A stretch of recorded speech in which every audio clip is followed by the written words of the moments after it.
شراء روبوت. أول شي تروح صفقة، مكان صفقة هنا،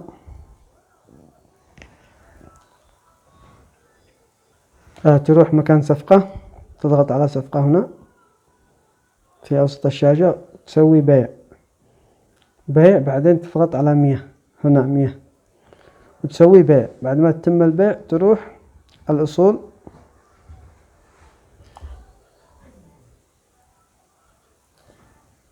بعد ما تروح الأصول يكون قد بعتها إلى، حولت عملة إيكي إلى USDT.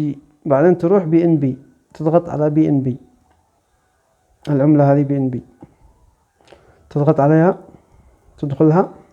بعد ما تدخل BNB ما تسويش بيع، تسوي شراء، تضغط على شراء مش بيع، شراء. بعد ما تدخل على BNB شراء، تسوي بعد ما تحول العملة إلى USDT تدخل BNB وتضغط على شراء، بعدين تسوي 100%، بعدين تسوي شراء. بعد ما تتم الشراء راح يطلع معك في العملة إنك اشتريت BNB، يعني راح يطلع معك هنا شريت BNB. بعد ما تشتري تروح كمي، تضغط على مكان كمي،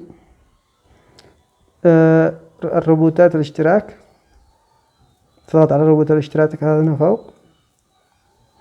بعدين تشوف الروبوت اللي يناسبك. هذا مثلا الروبوت هذا أول روبوت 180 يوم، يعني لما تشترك فيه 180 يوم يرجع لك المبلغ اللي اشتركت فيه 180، بس الأرباح تنزل كل يوم. يعني هذا نسبة الربح هنا على الشمال 2% ويصل إلى 3%.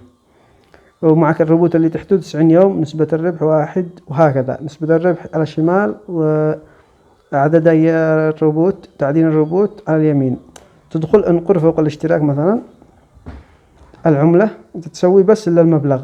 مثلا عندما تحول إلى المبلغ راح يظهر لك هنا المبلغ الرصيد، تكتب المبلغ اللي ظهر هنا مثلا يعني 2